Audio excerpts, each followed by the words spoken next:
Bom dia a todos. Obrigado, professor Carlini, pelo convite e aos organizadores desse evento. É um prazer muito grande voltar à Escola Paulista. Eu passei aqui bons anos da minha vida fazendo doutorado com o grupo professor Carlini. E é uma honra participar de uma reunião que pode ter uma importância grande na criação da Agência Brasileira de Cannabis Medicinal. O meu tema nessa apresentação são as pesquisas clínicas com canabinoides no Brasil, com foco no canabidiol. No início dos anos 60, as pesquisas sobre a cannabis, de uma maneira geral, tiveram um grande impulso após a identificação dos principais canabinoides, entre eles do delta-9-THC, que logo de início já passou a ser considerado o princípio ativo da maconha por mimetizar os seus efeitos.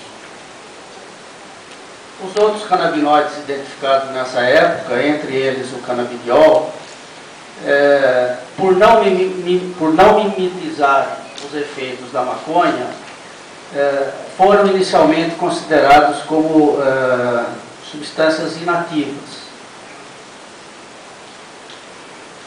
O número de publicações a respeito da cannabis, que era muito pequeno na primeira metade do século passado, sofreu um grande impulso, né, com a identificação do delta-9-THC, né, atingindo aí um primeiro pico nos anos 70, para depois ter uma pequena queda na década seguinte. No final dos anos 80 e início dos anos 90, com a identificação dos receptores específicos para canabinoides no sistema nervoso central e dos canabinoides endógenos, né, o número de publicações sobre a cannabis teve um impulso bastante intenso, né, que continua até os dias de hoje. A contribuição brasileira no estudo da cannabis, ela ocorreu principalmente com um dos componentes da cannabis, o canabidiol, né, e mais especificamente do canabidiol, os efeitos do canabidiol sobre o sistema nervoso central. Né. Nós vamos ver que o número de publicações com o canabidiol segue, de certa forma, o mesmo perfil das publicações da cannabis em geral, né, com uma pequena latência aqui, e esse aumento aqui nos últimos 5 anos ocorre principalmente, como disse o professor Ethan Russo, pelos efeitos da cannabis fora do sistema nervoso central, do canabidiol fora do sistema nervoso central. Mas, de qualquer forma, a contribuição brasileira se deu principalmente nos efeitos do canabidiol no sistema nervoso central, que, como nós podemos ver aqui nesse diapositivo, ele segue também o mesmo perfil do número de publicações sobre o canabidiol de uma maneira geral. Se nós considerarmos apenas o número de publicações do canabidiol sobre o sistema nervoso central, nós vamos ver que a porcentagem de artigos brasileiros, de pesquisadores brasileiros sobre o tema, oscilou em torno de 20% desde a década de 70, independente das flutuações do número completo de publicações, o que me parece uma porcentagem bastante significativa. Bom, nessa apresentação eu vou comentar alguns estudos do canabidiol sobre o sistema nervoso central. O professor Kripa, no período da tarde, vai também comentar outros estudos nessa área, focando principalmente os estudos com imagem. Eu vou comentar mais os estudos que não utilizaram imagens, os estudos iniciais. Nos anos 70, um grupo de pesquisadores brasileiros, liderados pelo professor Elisaldo Carlini, estudando a interação entre os canabinoides, mostrou que o delta-9-THC não era suficiente para explicar todos os efeitos da cannabis. Aqui dois estudos que mostram bastante isso. Esse mesmo grupo mostrou que o canabidiol interferia com os efeitos do delta-9-THC, tanto em experimentos em animais como em humanos. As primeiras evidências de efeito farmacológico próprio do canabidiol foram os efeitos antiepiléticos e sedativos. Em 1973, duas publicações de pesquisadores aqui da Unifesp na época, né?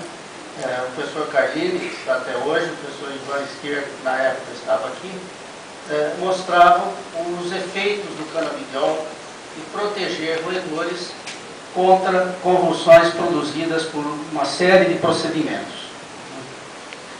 Esses estudos, logo, poucos anos depois, no ano seguinte, já foram confirmados também por outros grupos.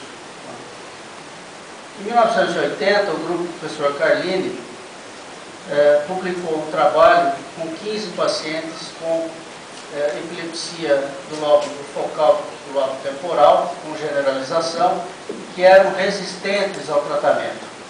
Esses pacientes receberam canabidiol na dose de 200 e 300 mg por dia, ou placebo, administrado por um período de até 4 meses e meio. Várias medidas foram feitas nesse estudo. Eu vou destacar aqui apenas uma delas, que é uma escala que media a evolução desses pacientes, né? Que tinham scores que iam de 3, que era nenhuma redução das crises convulsivas e nenhum alto relato de melhora dos pacientes, com vários graus até a total ausência de crises convulsivas e o relato de melhora subjetiva dos pacientes. O canabidiol ou placebo era adicionado à medicação habitual que esses pacientes usavam, né? E